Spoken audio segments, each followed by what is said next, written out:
Welcome back to the Hephaestus Challenge right here on twitch.tv/The Rob and Dan Show and robanddan.tv/live.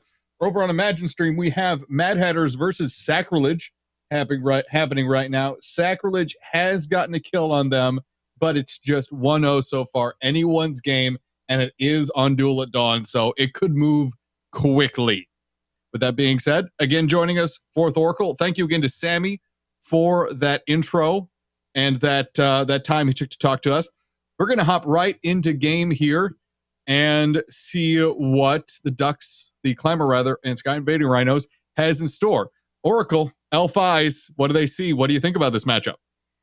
This is going to be interesting. Mhm.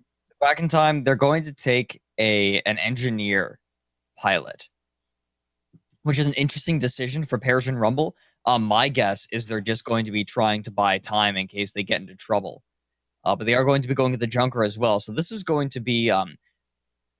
this is very reminiscent of the Mandarin strategy, where they just try and take a lane and try and hold on to. But we're going into match right now. Persian Rumble is going to be the locale.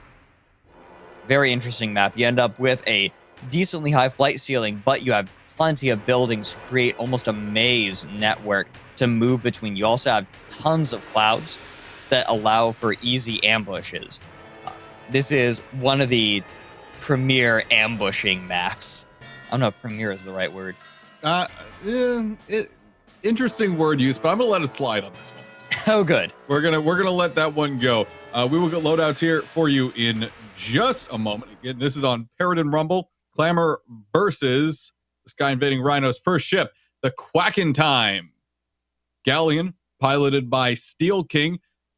Lumber Flak and Hades on the left-hand side. That's a lumberjack and a heavy flak with a flare on the rear. And the right-hand side, the brawl side, is a Carinate and Hwacha. We also have the Bill Me Later Junker, piloted by Barrett. Left-hand side is going to be Hades Artemis. Front Artemis for the trifecta, the mid-range trifecta, rather. And we have the Gap Mortar on the right for brawling purposes. Go ahead, Oracle. For the Sky Invading Rhinos, once again, we have the fancy Amobula being piloted by Dementio. Hades on top, Carinate and Flamer on the lower decks, and Artemises on the wings. And we have the Grand, a Pyramidion being piloted by Phelan. It is a Gap Mortar forward Pyrrha with a Carinate and Flare on the port side. It can pay to brawl on this map. Usually this map has a lot of close range and scramble engagements, but for some reason, it seems like Duck teams in the past have been able to control this map with mid-range firepower, specifically things like Artemis and Hades.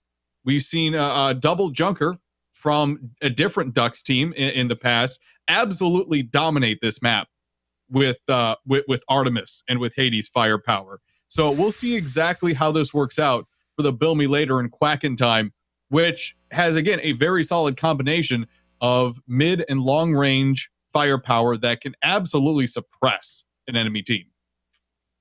Well, I think the Hades is a particularly good weapon on this map because one of the big problems with the Hades is trying to lead your shots and land them correctly, but Persian Rumble doesn't afford a lot of movement, and so it's easy to tell, where the enemy is going to be when the Hades actually reaches the target. And so Hades can land pretty easily, I'd say, especially if the other team is trying to use the buildings as cover. The Fancy and Grand are approaching the Clamor team at a pretty brisk pace. A spot could possibly happen here in a few seconds on the Grand, maybe, possibly. No, it just was not in line of sight of the Junker. As a note, and Sammy actually mentioned this during his interview, Clamor got 5-0'd by the Sky Invading Rhinos in week 7. So this is a bit of a grudge match for these teams, specifically the Clamor, trying to assert that they are not a team to simply be rolled over like this in a 5-0. Fancy absorbing a lot of fire. Balloon already down. Armor's hurting. Wow. Great focused fire. That was fast. Fancy dropping down. That lumberjack ripped through the balloon so quickly. Now, in this game, this is what it's going to look like. I can guarantee it pretty much. The Clamor are going to be playing long-range sniping and control. But the Sky Invading Rhinos are going to be using the Fancy to try and distract while the Grand gets into position. That's what this game is going to be about entirely. And already the Grand is in a decent position. Flares lighting up the clouds, but not going to spot out the Grand. It's using the hard cover of the building to come up behind the Quack in time, but it's not going to take long for that Galleon to get the guns into arc on that Pyrrha. Good Hades shots on the Quack in time. They have a couple of fires they have to deal with.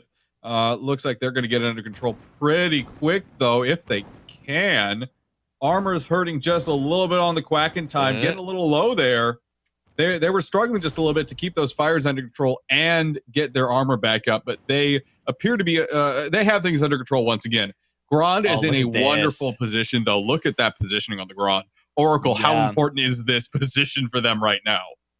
Well, check out where the Bilmy later is, though. It's stepped ahead of that Galleon, right where it needs to be in order to defend it. I think that they suspect, I think the Clamor suspects that the Grand is close by, or they may have seen the nose cone. It's possible that they have an inkling of where the Grand is. So the Bilmy later is going to be able to bring that Gat mortar into arc very quickly. It looks like the Grand is having some trouble. It keeps getting stuck in the building, and it's forced to actually leave the full cover that it was in for just a few moments. It's going to be visible to the, it actually is technically visible to the Galleon right now. Just a little bit, yeah. I'd be surprised if the Grand wasn't spotted, like, in just a moment. Maybe it was a faux it hasn't been spotted. Perhaps it was a faux spot. You know, it wouldn't surprise me if the Clamor saw it, but didn't actually spot it. That would actually be good for the Clamor, I think. Oh, yeah. Look at this. The Quack in time is turning the guns into arc on the Grand. It wants to fire that Lumberjack out. It's going to eat some fire from the Fancy, it's losing components.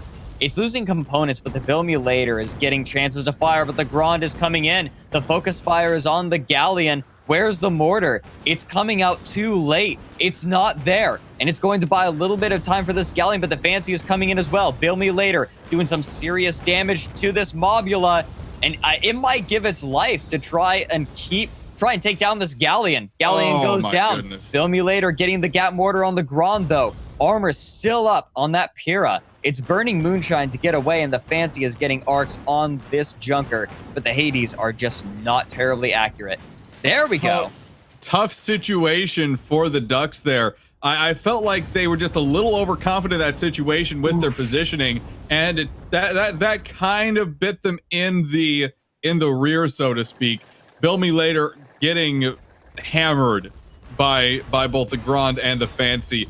Fancy is on the brink of death, but there's just nothing the Junker was able to do. They tried to focus them down as that engagement began, but the Grand simply ate way too much armor and hull from the Galleon.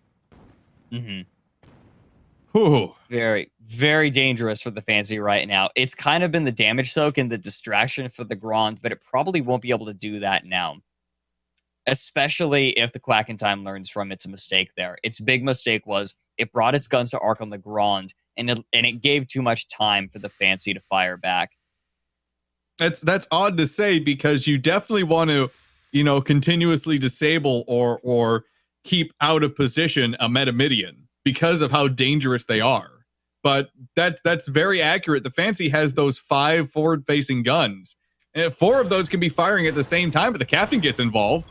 Yeah, if he really wants to. That's not going to happen when the Fancy is using that vertical mobility so much. This isn't quite Battle on the Dunes. Look at this, though. The Grand's coming in from the side. It's using the cloud cover, and there are no flares. The Grand only comes out now. The Bilmy later trying to fire out Artemis, but they're all missing. This is very dangerous for the They're Clamor. flinging the broadside. Bilmy later flinging their broadside into arc, but the Grand had them first. Armor going down on the Bilmy later. Grand also losing armor. They're trying to keep things together. Bilmy later hurting just a bit. Their armor is very low right now.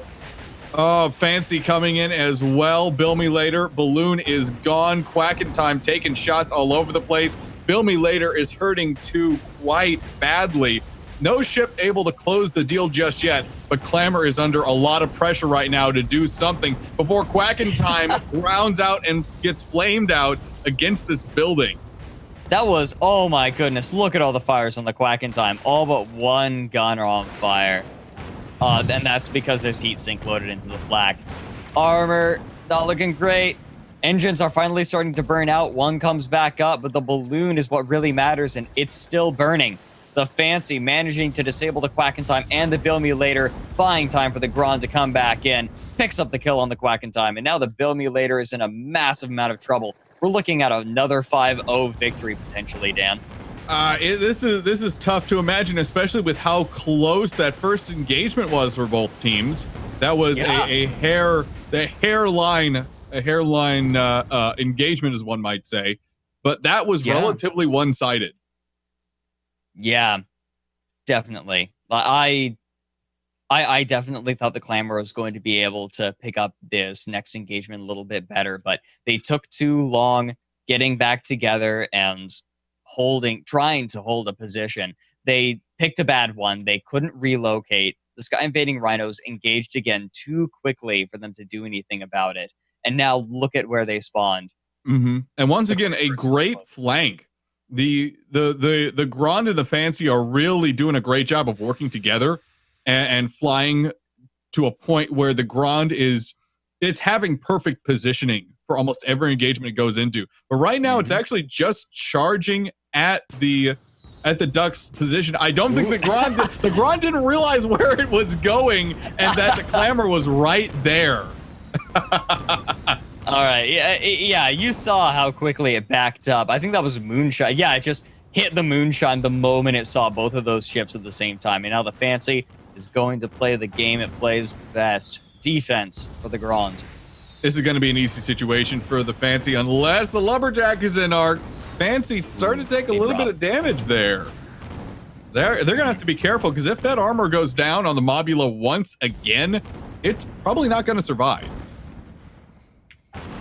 They're okay. 80's coming in. Not quite landing. Fancy turning. They are just going to try to get behind cover. They're buying time for the Grand right now. The Grand... Bill Mutilator saw them. Bill Mutilator saw them. They're spotted. Hades went out. Didn't quite land. But right now, the Sky Invading Rhinos are in an excellent position. This is all of the flank of the Glowwater Thralls without any of the risk, because the moment the Fancy rises up, it has reliable damage coming out, except for that Hades. But 2 Artemis, not bad for disable. Not bad at all. Not bad at all. Grand just got lit up, though. Great flare from the Quack in Time. Grand is a little bit out of options right now. It's going to race ahead, but the balloon does indeed go down. Good Lumberjack shots from Tanya there on the Clamor side of things. Grand is going to have to reconsider what it's trying to do here. They're going to have to try to re-engage this, find another position. It looks like the Grand is just moving back over to the Fancy, and they may try one last GG charge. Whew. I'm liking these flares. I'm really liking these flares. These flares have been absolutely stellar from the Clamor so far. Grand has been spotted once again trying to get into position. They're going to take a couple shots, but they're fine. They are perfectly fine. Fancy is still taking pot shots at the Clamor, trying to keep him distracted. Quack in Time having to deal with some fires and broken components. Not a great situation, as Grand is going to be moving in here from the looks of things. I think they feel confident enough to take this flank and use it. Whoa! Oops. Stayed up just a little bit too long, and now the Grand is stuck in a 2v1. This could be a bad situation for Grand unless they can get killed quickly. Yeah, look at this. Look at the way that the Bill Mutilator was forced down. Now it is completely isolated from its ally. The Galleon is a long ways coming. The Grand using that portside carronade to great effectiveness, popping that balloon, and now the mortars are going to be... Oh! 5 mortars is all it takes on the hull of a junker. Wow. Another 5-0. 4th 5-0 in a row for us. It's not a 5-0. Was it? Oh, it was 5-1. You're right. Yeah, you're right. Just barely. The Mobula did go down. Yeah, the Fancy went down. That was some good moves from the Grand, though. Who? Commanding performance from the Sky Invading Rhinos. Ducks, I felt, were just a little thrown off during the center of that game there. They had things going well for them towards the end, where I felt they put things back together and were ready to engage those ambushes and those flanks. But because of really poor positioning from that junker, they do indeed go down. And that's going to be that. Sky Invading Rhinos is going to be the first team to qualify for the gold bracket from the silver. There we go. We have it. Folks, I want to thank you all for being here. There will not be a post-game show today, or post-day show today. We're going to have a post-tournament show next week where we all get together and talk about everything that's happened. Don't miss it. But for now, I want to invite all of you to head over to Imagine Stream at Imagine42 Gaming, twitch.tv/Imagine42, and check out everything that's going on with him and the stream over on his end of things. Again, we have we have Cake versus Sacrilege starting up right now. So we're going to see the other team that's going to go on into the gold bracket. Bye guys, I'm going to go watch that. Yeah, we're going to go ahead and watch this. Again, we want to thank everyone for joining us here. We're going to go ahead and host over on Imagine 42. So those that stick around here will be able to see everything that's going on with him as well. Again, thank you everyone for being here. Have a wonderful evening.